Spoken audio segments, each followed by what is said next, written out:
What's going on, guys? JSGC here, and we are here for another Manchester City video. Today we're going to be doing the match review, match reaction and match analysis of the game between Crystal Palace and Manchester City, which has finished 0-0 at Selhurst Park, and see Manchester City drop 2 points in what could be a huge result with implications on the Premier League title race. But before I crack on with giving all of my thoughts on this game and result, do make sure, like always, if you haven't already, then do subscribe, press that red button, press the bell and put your push notifications on. Plenty more Manchester City and plenty more football content for you guys to look forward to. Social media links in the description below and sliding across at the bottom of the screen if you want to go and follow me on my Twitter and Instagram. Leave a thumbs up as well if you do enjoy this video. Once more, aiming for 100 likes, and also let me know your thoughts in the comments below. What didn't go right here for Manchester City in this game? Let me know in the comments below. So let's crack on with this video, and I think my overall analysis, we'll start with the analysis first because I feel like it gives the best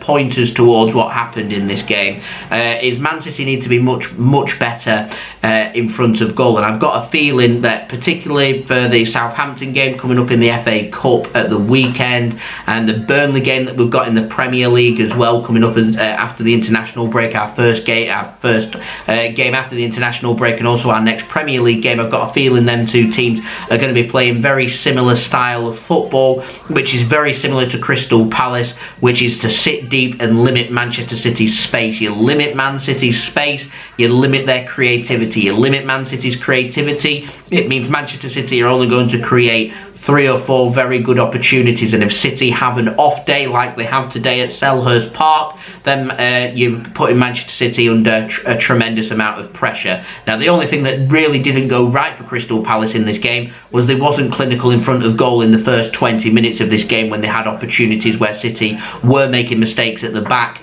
It wasn't capitalised upon by Crystal Palace. It was why they were able to win at the Etihad Stadium. They did capitalise on these mistakes. They didn't do this here at Selhurst Park, but Manchester City just didn't have enough about them to be able to create themselves an outstanding opportunity to put into the back of the net. Now, I'm a firm believer that, particularly with football, you make your own luck, and that's what I felt like Manchester City were just lacking a little bit of in this game, where things were falling to Manchester City in really good positions. City's players weren't putting them away. I'm talking the follow-up of Bernardo Silva knocking the ball on. So that's not like Bernardo Silva. Bernardo Silva never knocks a ball on too far. Aymeric Laporte not following in the rebound by putting his foot over it, over the top and over the crossbar.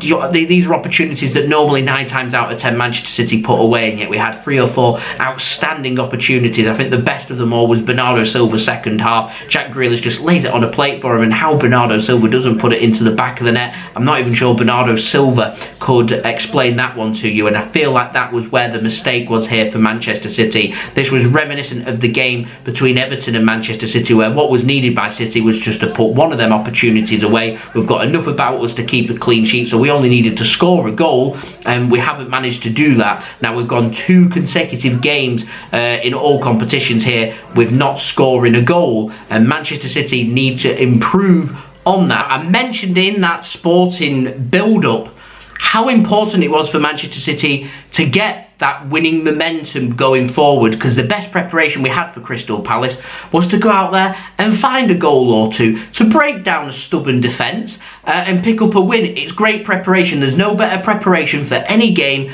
than winning your previous game, and we didn't do that against Sporting after winning our last few games and starting to find our feet after that disappointing defeat against Tottenham Hotspur, and then we're just come in with a lacklustre performance. Now, I'm not saying that's to blame for what happened in this game. I'm just saying that in terms of preparation, it isn't ideal. And then we follow it up with a performance where 2 times out of 2 we've picked up consecutive blanks.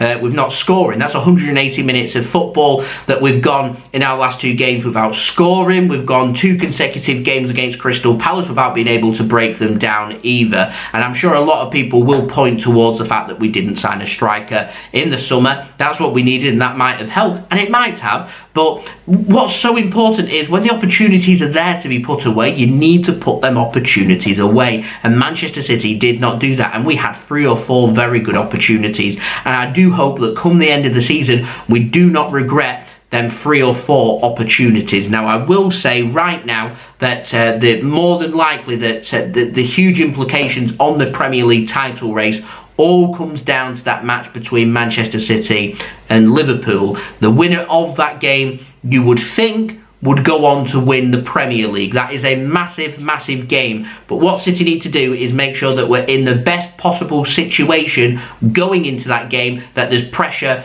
on Liverpool and not on Manchester City. Now, this point means that Liverpool do have pressure on themselves going into that game against Arsenal. Why? Because that is a must-win game for Liverpool, and albeit it's definitely 100% a do-not-lose game. Liverpool lose that game against Arsenal on Wednesday, this point is massive because it means Liverpool need to overturn 2 of Manchester City's results. Not just beat us at the Etihad, they need something else to go in their favour as well. That's what's riding on Wednesday, and that gives me a lot of confidence. This point means Manchester City will be top of the Premier League by the time we play Burnley in just under 3 weeks' time. So that's huge, huge implications.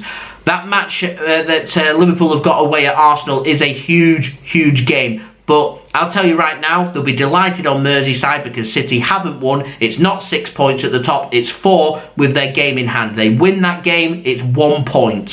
1 point with Liverpool having a better goal difference as well.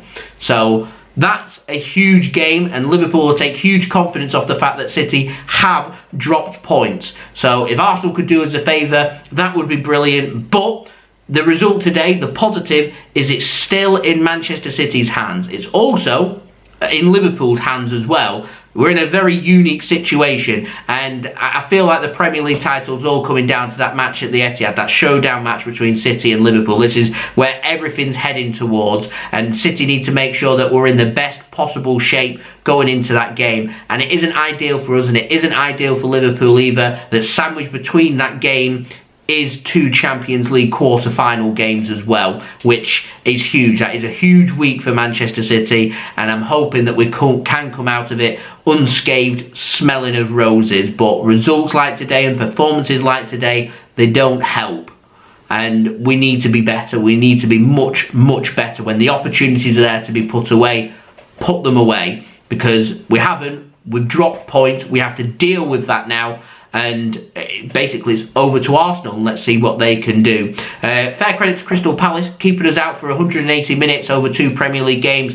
Not an easy thing to do at all. They defended well, they limited the space. Like I said, my only criticism of Crystal Palace is they weren't clinical in the first 20 minutes, and they had an opportunity or two and they never punished us. The 3 points, if they wanted it, them opportunities needed to go, and they didn't. But elsewhere, very good. Limited the space. That second half performance from City wasn't very good, but Crystal Palace restricted Manchester City's space. Cancelo hit the post in the first half. There was numerous opportunities for Manchester City in the first half, yet it was Crystal Palace in the second half that really took the game by the scruff of the neck. They made it difficult for Manchester City. They time wasted. They made it frustrating, and Manchester City just didn't have an answer to Crystal Palace, and City need to find the answers, and the answer is very simple. When the opportunity is there, put it away, because if you don't, somebody else will. And if that happens, I can tell you right now, if their opportunities are for Liverpool, they put them opportunities away. These are the fine margins. Thankfully,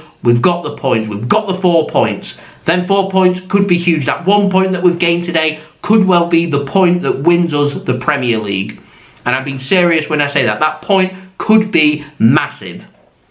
So that's the positive. It's still in our hands. We're still in a strong position. Not as strong as what we could have been in, but still in a strong position. But we need to be better. We need to improve. They're my thoughts. Let me know your thoughts in the comments below. Don't forget as well to leave a thumbs up if you did enjoy this video. 100 likes is the aim, so any help towards that would be much appreciated. Subscribe as well if you're new around here. Press that red button, press the bell and put your push notifications on. Plenty more Manchester City and football content for you guys to look forward to aiming for 25k subscribers, less than 500 subs now away from 23k subscribers, so any help towards that would be much appreciated. Social media links, they're in the description below and sliding across at the bottom of the screen if you want to go and follow me on my Twitter and Instagram. My email also in the description below too if you want to hit me up for any sponsorships for any videos or any general business enquiries, and I'll see you all again real soon for the next Manchester City video. So I've been JSGC, thank you everyone for watching, I hope everyone is safe and well, peace, ciao for now.